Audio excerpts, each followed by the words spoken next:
आप देख रहे हैं SPN 9 न्यूज और आपके साथ मैं हूं फिजा काजमी। पानी में रहकर मगरमच्छ से बैर, ये मुहावरा पुराना है, लेकिन कांग्रेस पार्टी की मौजूदा परिस्थिति पर सटीक बैठ रहा है। पार्टी के पुराने वफादार सिपाहियों की भाषा बदलने लगी है। कई सवाल हैं, कई कांग्रेस पार्टी टूटेगी या फिर मई जून में कांग्रेस पार्टी को अध्यक्ष पद के लिए एक से अधिक उम्मीदवार मिलने की संभावना है। क्या राहुल गांधी पार्टी के अगले अध्यक्ष हो सकेंगे? गुलाम नबी आजाद किस रास्ते पर जा रहे हैं? इन तमाम सवालों पर फिलहाल कांग्रेस अध्यक्ष सोनिया गांधी, पूर्व अध्यक्ष राहुल गांधी, कांग्रेस महासचिव प्रियंका गांधी वाड्रा, संगठन महासचिव केसी वेणुगोपाल समेत अन्य की तरफ से ना तो कोई प्रतिक्रिया है और ना ही इनका सचिवालय कुछ कहना चाहता है। कांग्रेस पार्टी के पूर्व महासचिव पार्टी की विचारधारा, पार्टी के नेता और G23 या राज बब्बर के शब्दों में गांधी 23 समूह को अच्छी तरह समझते हैं।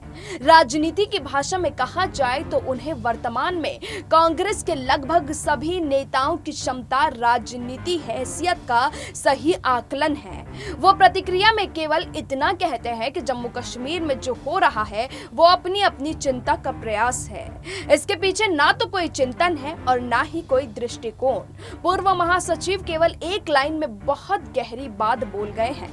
उत्तर प्रदेश से आने वाले कांग्रेस पार्टी के एक दूसरे नेता हैं। 2019 में चुनाव हार गए थे लेकिन पार्टी में जगह बनाए हैं। साफ कहते हैं कि उन्हें गुलाम नबी आजाद की काबिलियत समझ कांग्रेसी होने में संदेह नहीं है, लेकिन जो जम्मू में चल रहा है उससे कांग्रेस पार्टी मजबूत नहीं होने वाली है। सूत्र का कहना है कि ये ना तो समय सही है और ना ही स्थान। ये गुलाम नबी की नहीं, भूपेंद्र सिंह हुड्डा, राज बब्बर, मनीष तिवारी, आनंद शर्मा और कपिल सिब्बल को सोचना चाहिए कि इससे उन्हें व्यक्तिगत रूप से या कांग्रेस पार्टी को क्या हासिल होगा।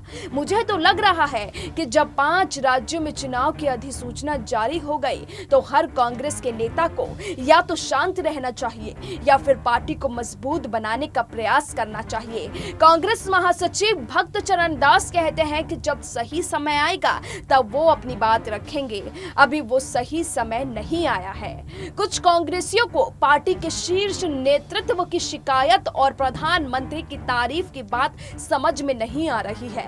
पार्टी के एक सचिव का कहना है कि कांग्रेस को संगठनात्मक रूप से हमारे नेता कमजोर बता रहे हैं। उन्हें चाहिए कि पिछले 6 साल में पार्टी के लिए अपनी उपलब्धियां बताएं। वैसे भी इनमें राज्यसभा वाले ही ज्यादा हैं। दूसरी तरफ जम्मू में वो प्रधानमंत्री नरेंद्र मोदी की आत्ममुग्ध होकर तारीफ कर रहे हैं। कांग्रेस पार्टी के एक अन्य विभाग के प्रमुख का कहना है कि इन्हें थोड़ा धैर्य से काम लेना चाहिए। सूत्र का कहना है कि ऐसा लग रहा है जैसे इन लोगों ने बीजेपी नेताओं की राहुल गांधी को नाकारा साबित करने की बात मान ली है। कोई बात नहीं, इनसे समय हिसाब करेगा। कांग्रेस सांसद राहुल गांधी दक्षिण भारत में पार्टी को मजबूत बनाने में व्यस्त हैं। कांग्रेस महासचिव प्रियंका गांधी ने शनिवार को बनारस में रविदास मंदिर में मत्था टेककर पार्टी कार्यकर्ताओं के साथ विधानसभा चुनाव 2021 की रणनीति बनाई।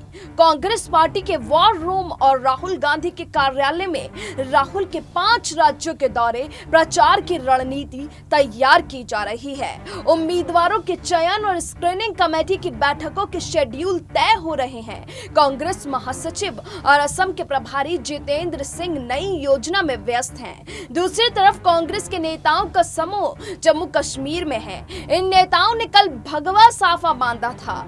आज सभी कांग्रेस के परंपरागत सफेद टोपी में नजर आए। शनिवार को ही कांग्रेस पार्टी के नेतृत्व संगठनात्मक ढांचे को लेकर सवाल उठाया और रविवार को ही छायावादी अंदाज में नजर आए। दिलचस्प है कि इस पर कांग्रेस पार्टी की तरफ से कोई प्रतिक्रिया नहीं है। कांग्रेस पार्टी के सांसद मनीष तिवारी ने शनिवार को फोन पर संक्षिप्त चर्चा की, लेकिन जम्मू कश्मीर में G23 नेताओं के जमघट के सवाल को टाल गए। पार्टी मुख्यालय 24 अकबर रोड के नेता इस विषय में अभी कुछ नहीं बोल रहे हैं। पार्टी के एक महासचिव और पूर्व केंद्रीय मंत्री ने कहा है कि पार्टी के फोरम पर जो कहना होगा वो कहेंगे। कांग्रेस मुख्यालय के एक अन्य विभाग के प्रमुख ने कहा रहा है कि इस तरह के प्रयास से पार्टी के संयुक्त प्रयास को झटका लगता है, लेकिन कोई बात नहीं। उन्होंने कहा कि गुलाम नबी आजाद समेत सभी नेता वरिष्ठ हैं, सभी को सब कुछ पता है, इसलिए कुछ कहने की जरूरत है ही नहीं। साफ है कि कांग्रेस अभी ना तो कोई प्रतिक्रिया देने के मूड में है और ना ही किसी भी तरह की पार्टी विरोधी कार्रवाई का नोटिस देने का विचार है। कांग्रेस का मुख्य फोकस अभी 5 राज्यों के चुनाव की प्रक्रिया पर टिका है। जम्मू कश्मीर में होने के कारण गुलाम नबी आजाद से कोई बात नहीं हो सकी। पार्टी के वरिष्ठ नेता राज्यसभा में उपनेता आनंद शर्मा का प्रतिक्रिया देना, चर्चा करने का अपना एक लहजा है। हरियाणा के मुख्यमंत्री भूपेंद्र सिंह हुड्डा सधे हुए तरीके से चल रहे हैं। कांग्रेस अध्यक्ष सोनिया गांधी और पार्टी के वफादारों में गिने जाने वाले ये नेता बहुत संभल कर चल रहे हैं। पार्टी के पूर्व महासचिव का अपनी अपनी चिंता का प्रयास जैसा इशारा इन्हीं नेताओं की तरफ है।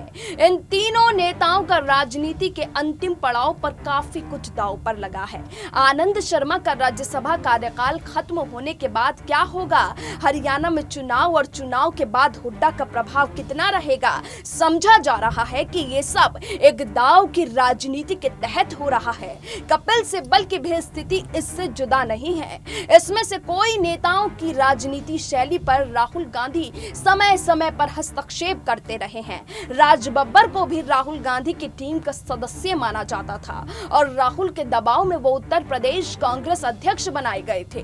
कुल मिलाकर ये कांग्रेस में आने वाले समय में किसी बड़े तूफान के संदेश जैसा लग रहा है, लेकिन पार्टी के शीर्ष नेतृत्व की खामोशी भी काफी कुछ कह रही है। जैसे लग रहा है कि वो ऐसी स्थिति के बहुत फिक्र नहीं करती है।